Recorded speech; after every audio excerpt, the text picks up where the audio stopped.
Hello, Facebook. Hello, everyone. I hope you are well. It is 7:17 p.m. It is April 8th, and it is the Sunday, Monday, Tuesday, Wednesday, fourth day of Holy Week. It is Wednesday, and we are entering into the last day in which Jesus was teaching in the temple as recorded in the Gospels. We don't know much else other than this time. We do know that tomorrow is the day prior to his crucifixion, and that is when he provides communion to his disciples, establishes that, also washes their feet. Friday is the crucifixion, Saturday is when he's buried, and Sunday is when he is resurrected. So today we are finishing up Luke's account of him teaching in the temples. On Monday, I did a devotion on his parable on the talents. Yesterday, I discussed his observation and contrast that Luke does between the widow and the rich people. And today, we are going to look at basically, it's a longer passage. We're going to look at his teaching on the end times. There are many passages that deals with what the church considers the end times. The end times is a theological term, if you're not familiar, that basically discusses the end of the world as we know it, the time in which this age ends, and then afterward God comes and makes everything new. He makes a new creation and things of that nature. So it's kind of like that. And there's many different passages, and Jesus talks about the end days in both Matthew and mentions it in Mark, and then also Luke. Each account usually happens in Holy Week, and this is Luke's version, starting on chapter 21, verse 7. Actually, I'm going to go back, start in verse 5. Chapter 21, verse 5. When some were speaking about the temple, and remember, Jesus is in the temple. Now, if you read Matthew's account, they're actually walking out of the temple. Luke doesn't describe that. Matthew's account talks about how him and the disciples are walking out of the temple, and then this is what they begin to ask him and question him, and he starts talking about end time. So they're walking out of the temple, and so some were speaking about the temple, how it was ordained with beautiful stones and gifts dedicated to God. Jesus said, as for these things that you see, the days will come when not one stone will be left upon another, all will be thrown down. So they're asking him, talking about the temple and noticing how beautiful, extravagant, opulent the temple looks. If you go back at historical records and look at what it was made by, there was beautiful stones, beautiful gold, and different items that were used. Very, very pretty, very beautiful. And he's walking out, and Jesus is telling those, which would have been his disciples, maybe some other people that were listening in, that there's going to be a day where basically this temple is going to be destroyed. Now, take in mind, this is the temple where the sacrifices were given. This is the temple where the most holy of holies is located. So if you're not familiar with temple and the different locations within it, the temple had different rooms, and each one had different meaning. One of them was called the Holy of Holies, and it was the very, very far room in the back, and they had a curtain that separated all the other areas of the temple and this one area. And in this location, the Holy of Holies, it was believed that was God's dwelling place on earth, so to speak. And once a year, the high priest, the highest priest on top, would be able to go into the Holy of Holies and intercede and pray for the nation of Israel, ask for forgiveness and things of that nature. So this temple was very significant. As I mentioned before, all the sacrifices were made. In Old Testament times, in today's time, we can ask God for forgiveness and God forgives us. That's how we get salvation. That's how we get redemption, things of that nature. In the Old Testament, their understanding was that they had to bring goats and beasts and doves and various other animals, and they had to provide sacrifices in order to get that salvation, in order to get that redemption, reconciliation with God. As you read the Bible, what we discover is that was imperfect. It was incomplete. They had to continually do it in order to keep their relationship, so to speak, with God on the right track, on par. When Jesus comes and gives the sacrifice, he's the perfect sacrifice, and therefore you don't need any more sacrifices.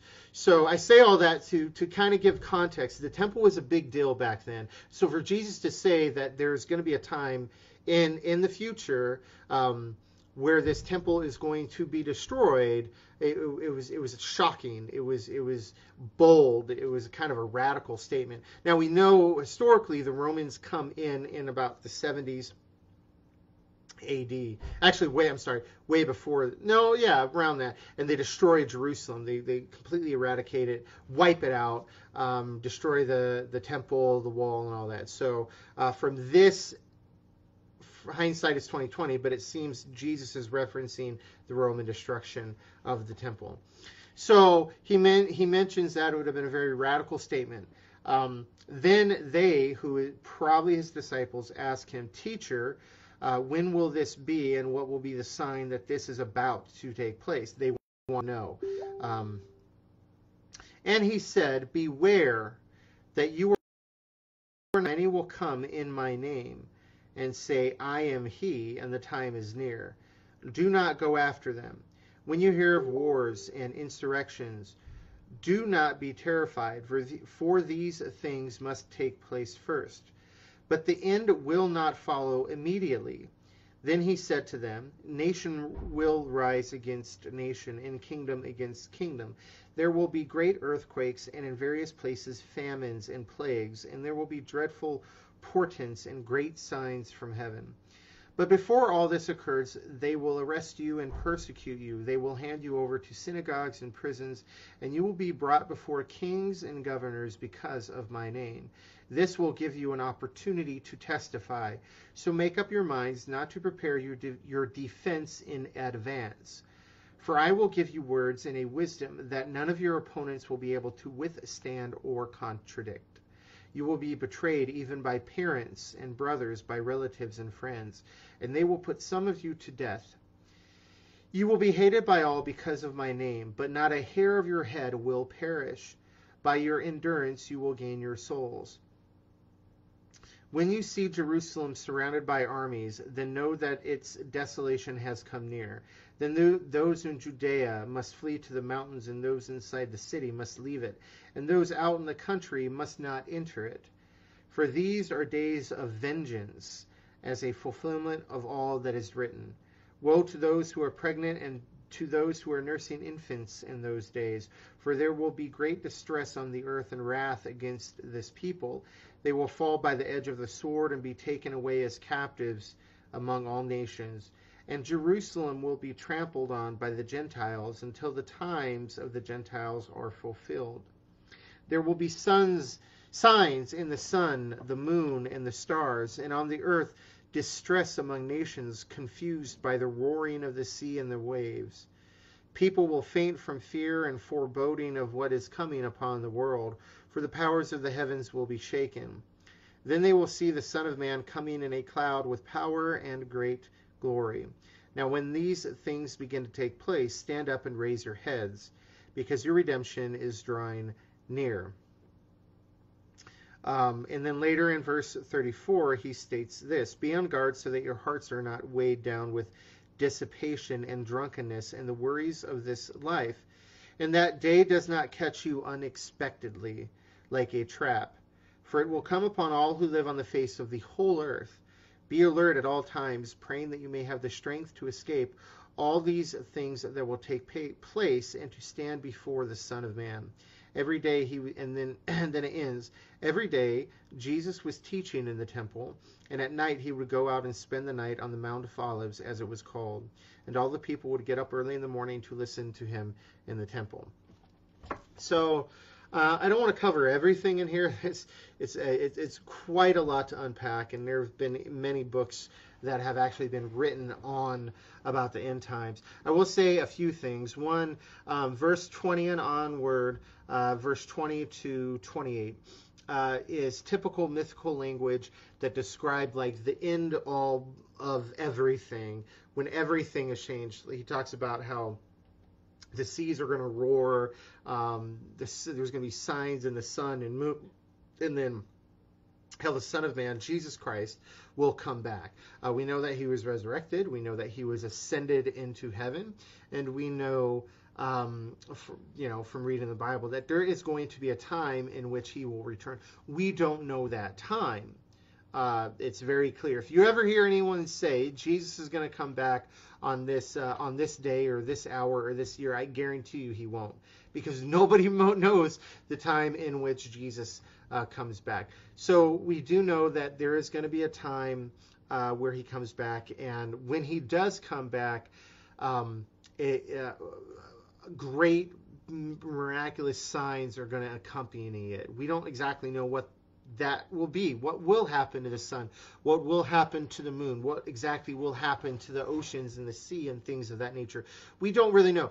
There's been scholars and pastors that have written about that. I mean, because you can read Revelation and other areas, and some take it literally, some take it non-literally. They all have their different interpretations, and I would argue that each interpretation would fall in the spectrum of possibility. So depending on where you are, what denomination you follow, you have different beliefs. And what I always say is that when you read the Bible and interpret the Bible, there's possibilities and possible interpretations. So, for example, in Genesis, in the very beginning, did God literally create the earth and the universe and everything in 7 literal days? That is a possibility. Is it also possible that God didn't do it and it was drawn out longer? That's also a possibility, because there's some metaphorical language. I'm not going to get into it, but both are possible. And so the reality is that whatever you believe in those areas, we don't really know. We can't be 100% confident.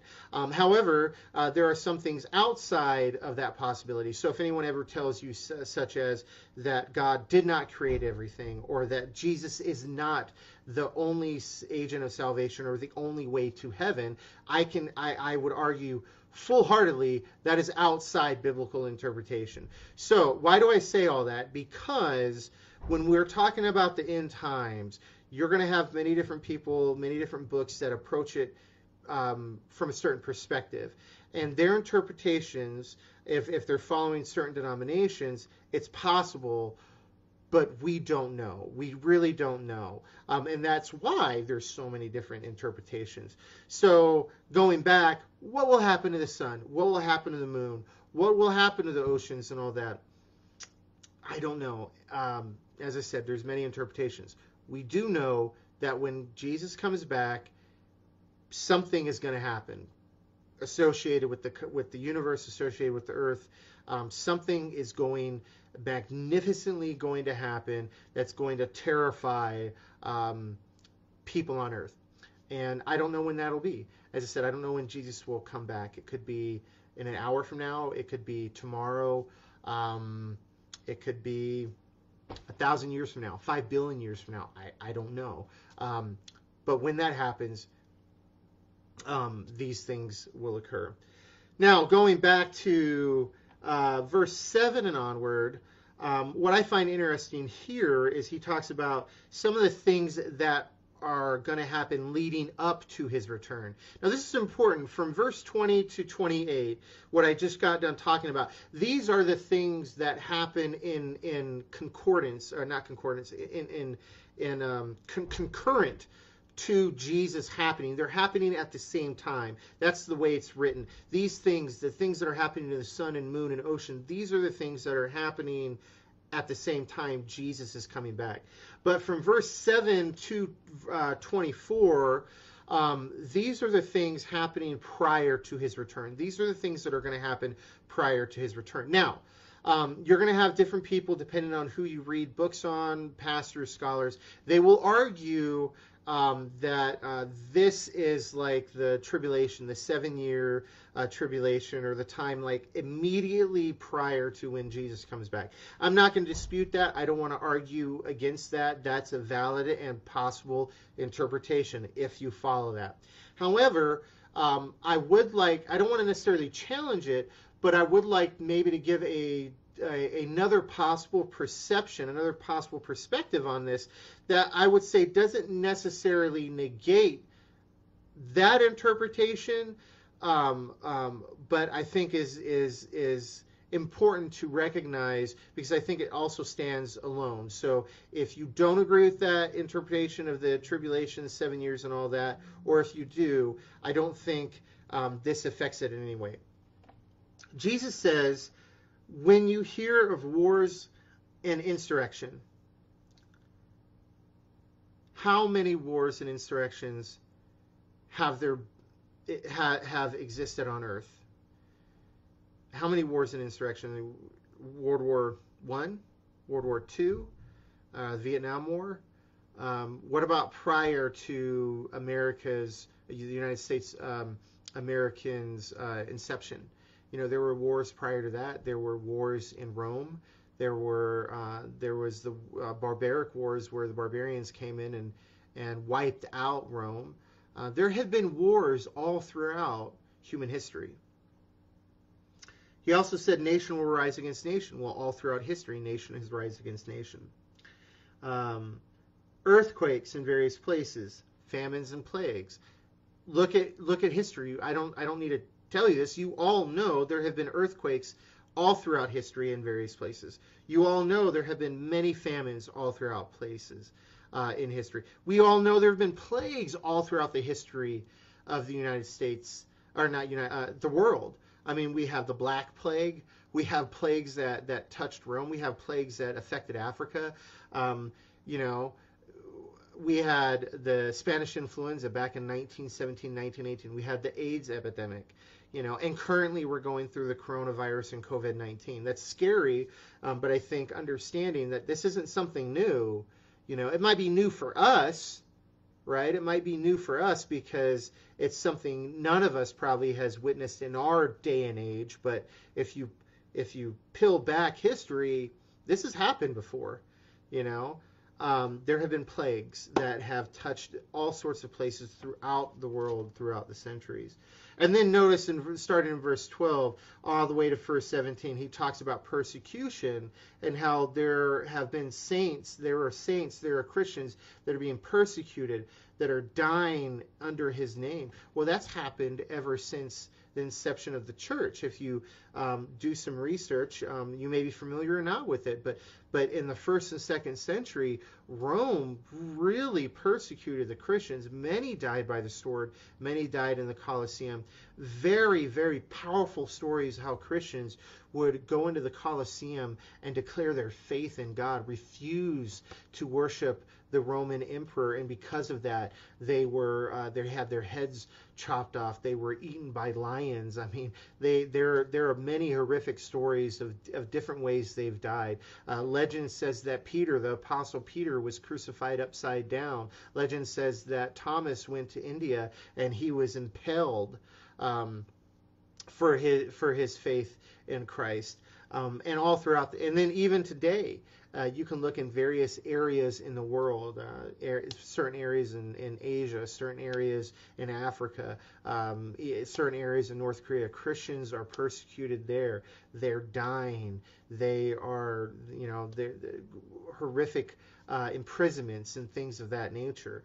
And so sometimes when I hear in the United States how Christians in America are persecuted, I don't know. It's my perspective. This is my own opinion. Is I don't know if that's really true, because if you really, and maybe it's because I'm comparing it, but if you compare it to how Christians are dying and some of the imprisonments and some of the things that are really occurring to them in other areas of the world, and how they're throughout history they've died and things of that nature, it's hard for me to believe that we're truly persecuted. I mean, I mean, yeah, for instance, the coronavirus and COVID-19 is happening, but we're still able to meet online and do church and things of that nature. So, point being, the reason why I say all of that, wars, famines, plagues, Christians being persecuted, that has happened all throughout history.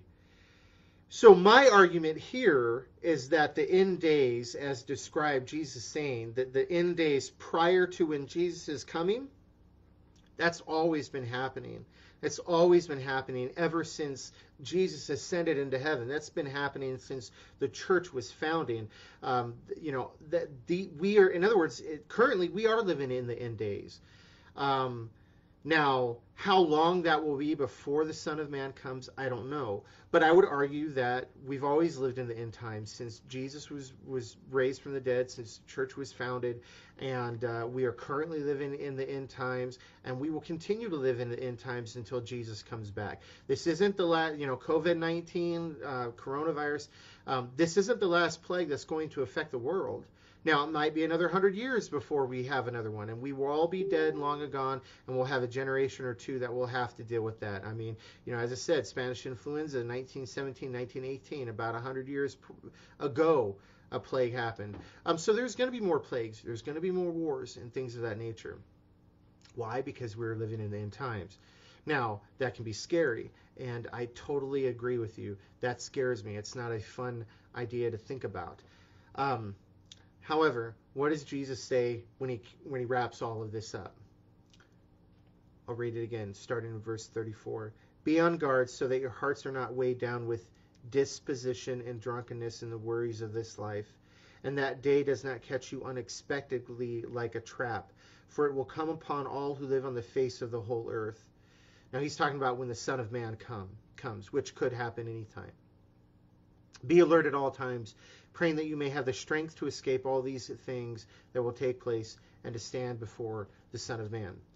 So he ends it with that way. And I would also want to add that if you look elsewhere, such as at the end of Matthew, he says that, lo, he is with us at all times, even to the end of age. It also talks about how we can have peace in the midst of our anxieties, in the midst of fear, in the midst of the wars, in the midst of the plagues, in the midst of all this stuff that is happening in the end days, because God is with us. And like Chris Tomlin says, I think it's Chris Tomlin, as Chris Tomlin says, if God is for us, who can be against us? Now, I want to focus here on verse 34, because I think that's something all of us can take to heart. Be on guard so that your hearts are not weighed down with disposition and drunkenness and the worries of this life, and the day does not catch you unexpectedly. This reminds me of Pascal. I don't know how familiar you are with Pascal. He was a Catholic back in the 16th, 17th century. Really phenomenal scholar, theologian, Catholic. Really great. If you ever have an opportunity to go learn about this man, to read books on this man, go do it.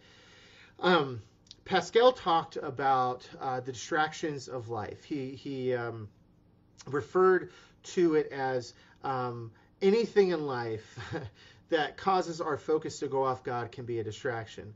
And he described how that's not necessarily a bad thing.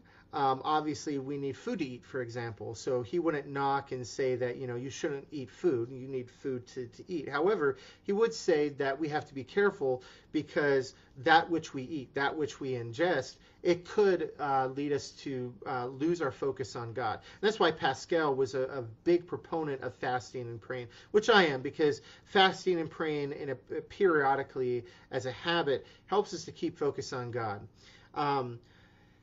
And that reminds me of what he said, what I refer to as Pascalian theology, that we are trying to focus on God and get rid of the distractions in our life. To be on guard, to have our hearts, not to, as Jesus said, not to be drunk and not to be weighed down with depression or disposition or the worries of this life and all this other stuff that comes in our life. And it doesn't necessarily have to be drunkenness or depression. It could be anything. It could be whatever. I would say whatever takes our focus off God, as Pascal would say. And Jesus says to be on guard against that. That it doesn't catch you unexpectedly, because when we're not focused on God and we're focused on all this other stuff, we're attached to this world and we're focused on all this other stuff, it's very easy to slowly walk according to the ways of the world. And Jesus is saying, be on guard against that. Stay on focus, stay on guard. Keep your view on heaven, keep your view on Jesus, keep your focus on God. Now, that doesn't necessarily mean that 24 hours a day for 7 days a week, we have to be pouring our heart out in prayer. We're going to need time to eat, for example. I think this is more of a character trait that over time, or overall character in our lifetime, is that we are more focused on God than we are in the distractions of this world and all this stuff that's coming into our world. And I think that's an overall good perspective to have, that in your life, as you walk your life, wherever your journey is with God, to consistently and constantly make it a habit to focus on God, keep your vision on God and not the distractions. Now, let's tie this in to a more immediate perspective. What is this week? It's Holy Week. What is the reason for this season? It's Easter. It's the resurrection of Jesus Christ. Is COVID-19 present? Yes. Is the coronavirus present? Yes. Are people being infected? Yes. Are people dying? Yes. Are people recovering from this? Yes. So it's present. We have to do quarantine. We have to do isolation. That's all present. That's all true. That's all fact. But that is not the reason for the season.